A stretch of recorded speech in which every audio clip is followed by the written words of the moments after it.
gudoomiyaha maxkamadda sare golaha wasiirada xildhibaanada labada aqal ee baarlamaanka sharafta leh gudoomiyaha gobolka banaadir taliyayaasha ciidanka qalabka sida iyo saraakiisha sare diblomaasiyiinta nagala soo qayb gashay oo ugu horeeyo safiirka ee dalka Turkiga saaxiibaha nahay walaalaha nahay halwadeennada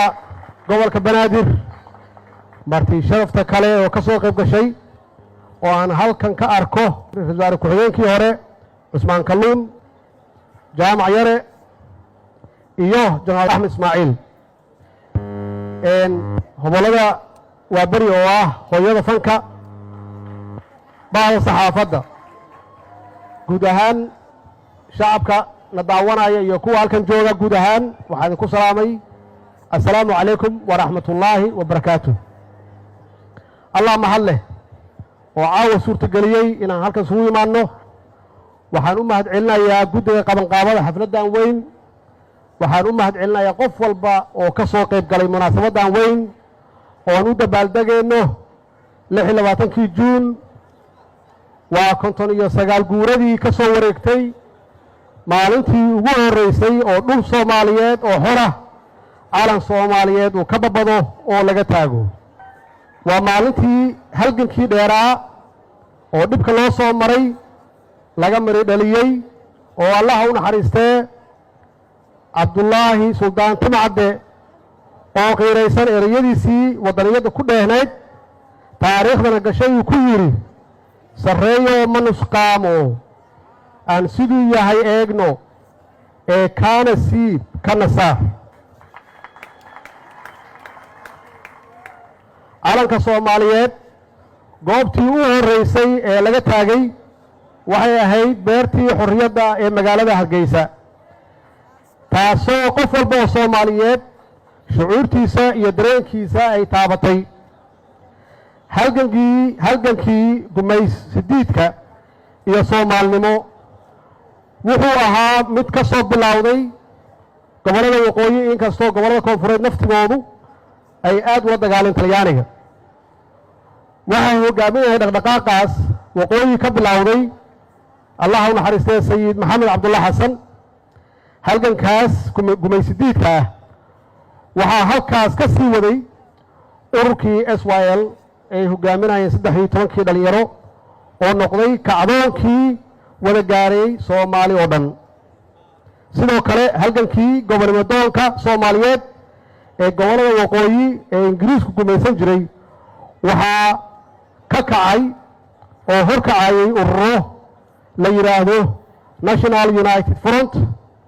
United Somali Party iyo Somali National League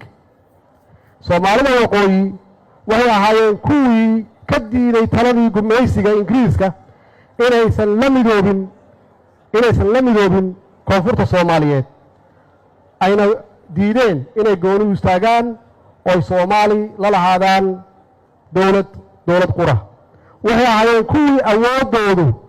iyo halabuurkooda u isticmaalay baahinta iyo faafinta dareenka wadaniyada Soomaali oo qura Soomaali oo qable Soomaali oo ku wada nool hal dawlad iyo hal calan waxaa xusid mudan in suugaantii Soomaalinimada iyo wadaniyada abuurtay ay ka timid badankooda abwaanadii ka soo jeeday gobolada waqooyi abwaanadaasi waxay ku reebeen ummadda Soomaaliyeed dareen wadaniyad iyo wadan jacayl iyo ilaa maanta ay ku abuuran tahay dadka Soomaaliyeed qulubtooda waxaa la soo maray duruufo adag oo aad iyo aad u adag oo lumiyay hankii iyo himiladii ummadda Soomaaliyeed ku taaminaysay xilligii gobolnimadoonka la ahaa nasiib darro duruufahaas Soomaali oo dhan ku dhacay ay keentay qabjab iyo in la quursado dadkeenna meel walba ay joogaan bacdamaa aan kala qaybsanaanay haddii markii ay dadka waqooyi ay hormood u ahaayeen dareenka gobolnimadoonka iyo wadaniyadda waxaan hadda ugu baaqayaa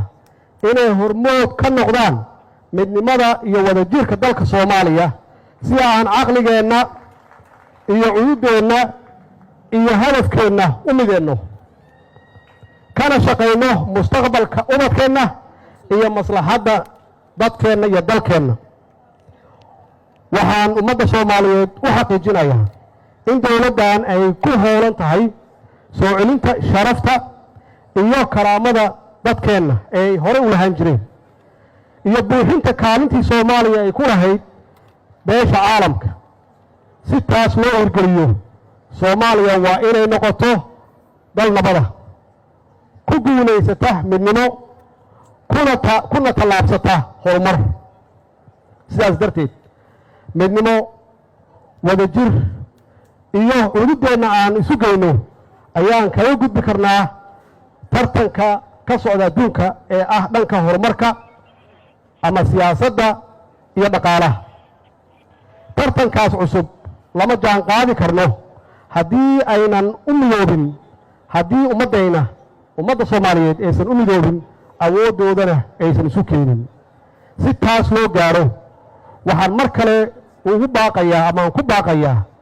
in wada hadallada Soomaaliya iyo Somaliland aan dardargelinno. waxaan ku soconnaa muddo 30 sano ah hadda oo ummadda Soomaaliyeed uu waqti badan ka lumay, gaar ahaan dhalinyarada. waxaa loo baahan yahay in runta la wajaho oo si walaaltinimo leh wada hadalkii hakadka galay halkiisii laga sii wado, la isxog waraysto, la daaweeyo nabarradii laga dhaxlay duruufihii adkaa ee ina soo maray. waxay dowladdu diyaar u tahay in la lafaguro oo miiska la soo dhigo wax kasta oo lagu kasban karo ama kalsooni lagu siin karo shacabka walaalaheena ee Somaliland, oo looga bogsiin karo dareenkooda si wadajir ahna loogu sixi karo khaldaadkii ay keeneen marxaladihii aan soo marnay. ummadda Soomaaliyeed ma kala maaranto. waxaan dhalinyarada leeyahay ayagaa iska leh mustaqbalka. waa inay bilaabaan dood cilmiyeedyo lagu falanqeynayo mustaqbalka Soomaaliya ee qarnigan 21aadka ah ee aan ku jirno iyo sidii aan uga habsaannay caalamka intiisa kale. maanta waxaan u dabaaldegaynaa waa sharaftii, qiimihii, qabkii dadkii gobollada waqooyi ee calankii ka taagay beertii xorriyadda ee Hargeysa iyo dowladdii iyo midnimadii ummadda Soomaaliyeed ee u keeneen inay noqoto ummadda jirta oo caalamka aanu ku leenahay sharaf. waxaan u hambalyeenayaa guud ahaan ummadda Soomaaliyeed meel kasta ay joogaan dadaalkii iyo halgankii la soo maray. ma doonayno inuu meel dhexe ku lumo. dad badan ayaa u dhintay, dad badan ayaa u lumiyey hantidoodii, dad badan yaa mustaqbalkoodii ku lumiyey inay Soomaaliya ay midowdo. maanta taariikhda noqonaysa waxa qof walba oo Soomaaliyeed ha joogo waqooyi ama ha joogo koonfur ay ka qabtaan midnimada iyo wadajirka ummadeenna. waxaan hubaa in kala qaybsanaan inaysan siinayn sharaf iyo dowladnimo iyo karaamo iyo horumar inaysan siinayn. waxa kaliya aan ku gaari karno waxay tahay inaan ka gudubno qabiilka iyo qabyaaladda, aan u shaqeyno qarannimo, aan u shaqeyno. taas weeye waxaan kula tartami karno caalamka.